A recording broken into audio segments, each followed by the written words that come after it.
that you all are charged up as we introduce a distinctive lineup of speakers who shall address a wide range of topics related to Indian gold markets. To begin this series of talks, I call on stage Mr. Vikram Dhawan from Nippon India Mutual Fund to speak on gold ETFs, the future. Sir has over 2 decades of experience in global commodity markets in Europe and Asia.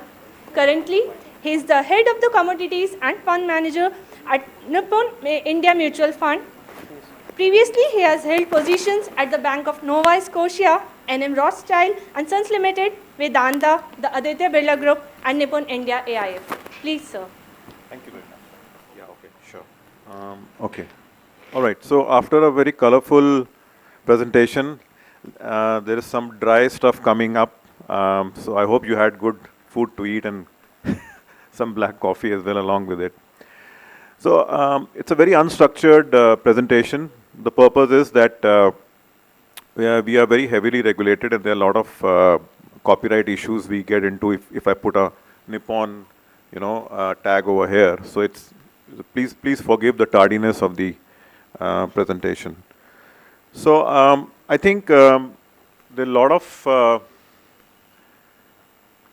of stuff already has been said. We have what, 10 minutes or okay. So a lot of stuff already has been said about gold and the gold products. So I will just try to focus on the 2-3 slides which perhaps may or may not have been talked in detail. Gold ETFs are to my mind, the best invention of this century in the financial markets. Why, we will look at it in the next few slides. But, what was the need for financialization of gold? People anyway buy gold, and especially in India, you don't need to teach anybody anything about gold or silver, as the case may be. And even in the West also, there are a lot of cultures which have got very, very high affinity towards gold. So what was the need for financialization of gold? There are some quantitative factors and there are some qualitative factors which sort of created the need for the financialization. So these are the quantitative factors. I'll not discuss each one of them. Maybe I'll pick 1 or 2 out of it, and ones which may be slightly out of the ordinary. Obviously, liquidity, price discovery, portfolio diversification, I'm sure a lot of it has already been discussed. Hedging also, I think, it's been covered. Cost efficiency is very important. Today, the kind of impact cost or the buying-selling spread you get in gold ETFs is a very small fraction of what you would get in the physical market. Global integration. Now, gold, unlike the equities or debt, is not a domestic market, it's an international market. So when you have a product like gold ETF, like any gold ETF which is listed on the National Stock Exchange, it sort of integrates the Indian prices to the international prices. The last one, support for sustainable mining. Raising money through capital markets can be a double-edged sword. Very specifically, even in case of gold ETFs also. You all have heard about bond vigilantes and equity vigilantes who, they will, you can raise money in the market, but the double-edged sword comes from the point of view that, you are also at the mercy of your top investors. So if you don't, conduct your businesses in a way that is amenable or which is as per the, the decorum and the expectation of your leading investors, you can be in trouble in terms of raising further capital, and it might affect your stock prices also. Particularly in gold ETF, how it works is, and it's very true in the mining industry also, now that the ESG is coming in and a lot of, focus on, sustainability and carbon emission, etc. Specifically, a very interesting case in gold ETFs, that when the Russia-Ukraine war started, overnight, all the Russian gold was off the table. LBMA said it is not deliverable. So, all the ETFs, including ours, thankfully were not holding any Russian gold at that point of time. Similarly, you can't hold an Iranian produced gold or so many other places. So, this, again, we may have our own views of buying Russian gold or Iranian gold, but at the end of the day, as per the mandate given to us, we have to ensure that the product doesn't come under any sanctions and none of the assets of the investors are in any way compromised by whatsoever decree or sanction from any country. So these are the quantitative reasons why financialization of gold is required. Now let's come to the qualitative reasons. And the supply of gold is finite, 4,000 tons plus minus 5-10% here and there. I have the World Gold Council team sitting here, correct me if I'm wrong. But the supply of money, especially recently, has gone to some other level. Now, if we talk about M2, money supply, as you can see, Japan is 2.75 times, Euro is 1.5 times, US is about 1 time. All put together today, there is roughly about 93 to 95 trillion dollar of money which is sloshing around in the world. And this is when a good part of the world is still underdeveloped. So what happens is, more the market is financialized, the more money supply increases. Look at India is at 82%, we are almost there. But if you go below India, the money supply is so low, which means that as the world, hopefully, the entire world will become developed, the financialization will increase of the assets. You will see higher money supply, which is a very, very strong tailwind for gold. So that is one qualitative aspect.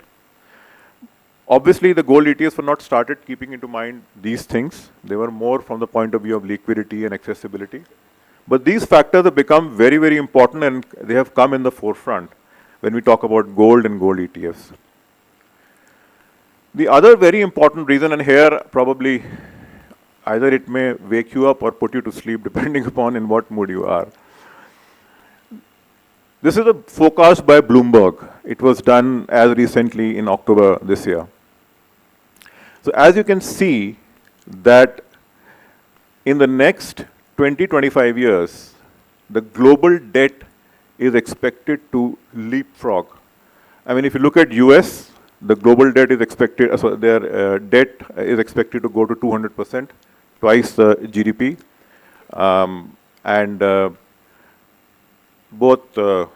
Even G7 also, it's going to be very huge.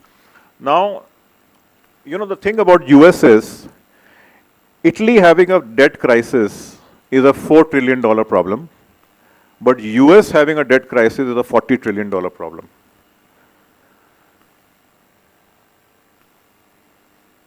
Except Germany and maybe to some extent China, rest everybody will be printing money and increasing their debt. And this is in a scenario where no major black swan event is forecast. This is in a scenario where there is no COVID, there is no World War III. So the debt is increasing. Now what does it mean for gold? I think you took my thunder by saying that gold is the only real money, rest is credit. What is debt? Debt is nothing but credit. And which is that one asset class which doesn't have a credit risk? It is gold. So far, the central banks have not figured out a way of printing gold. Till that time, we are safe. But, the reason why the central banks are buying gold or diversifying into gold, one is obviously tactical also, because they don't want to be at the mercy of US sanction. Secondly, how do you manage the credit risk? Which debt you will buy to diversify the debt of one country? So that's why gold not only is becoming important in personal, professional portfolios, but the portfolios of the country. And that is where gold ETFs play a very significant role, because obviously these are the factors which, again, I don't want to, with the paucity of time, I don't want to run through this, but yeah, broadly speaking, these are the reasons why gold ETFs score over a lot of other form of gold products. I think I'll just take one, point out of it: regulated framework. If you buy a gold ETF unit of Nippon or any other fund, till the time you are invested into that ETF, you are completely protected by SEBI regulations, whether in terms of tracking error or any unforeseen or foreseen incident or accident happening within the fund. You get absolute protection from the SEBI regulation, whether you put in 500 rupees or whether you put in 500 crores. This kind of protection is not available for any other product, any other form of gold. Now, what are the other qualitative reasons? Obviously, we'll come to that. Okay.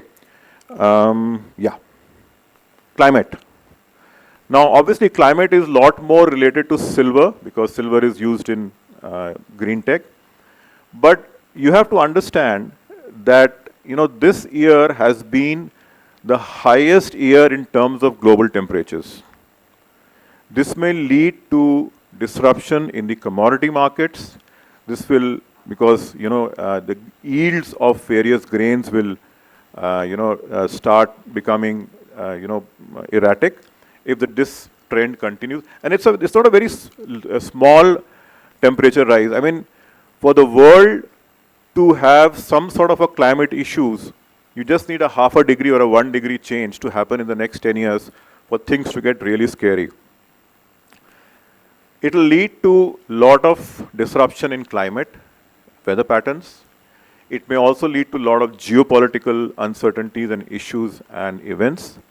And again, this becomes a very important tailwind for gold. So when the central bank says, when a portfolio manager says, we are buying gold in your portfolio for geopolitical reasons, it is not just the Israeli Middle Eastern war or the ongoing Russian-Ukrainian wars. It is the potential and possibility of further conflicts which may be standing upon the disruption in the climate and the weather of the world.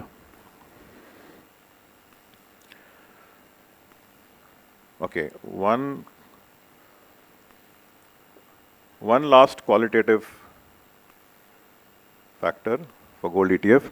So as you can see, this is the classification of fund by their types in the US. So as you can see, US has got 5% of hybrid funds, but if you look at the diversification, they also hold global equity. So 18% is outside their domestic debt and equity.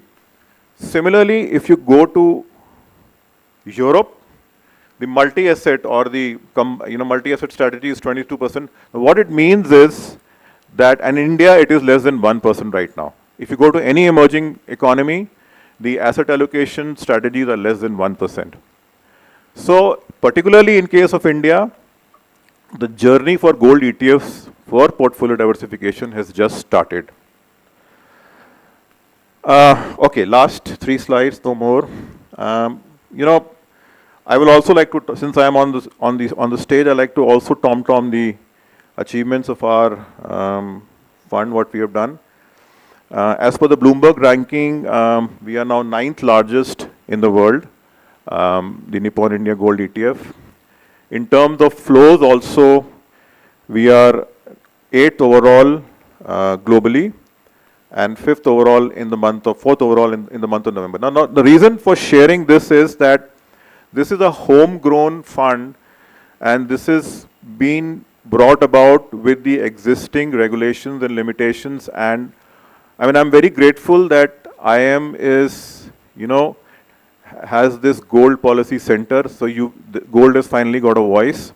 But for the rest of the commodity markets, it still remain like a backwaters.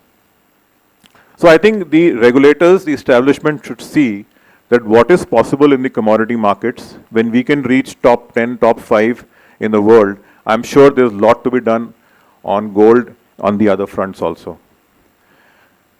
So last but not the least, I think not only in India, the gold ETF story, globally also, despite the stellar performance of gold in the past few years, gold still remains an under-owned asset, and the favorite form of holding gold is gold ETFs. So I am hoping that we are probably on a cusp of a very, very strong demand for gold ETFs in the coming few years. Thank you very much for your patience.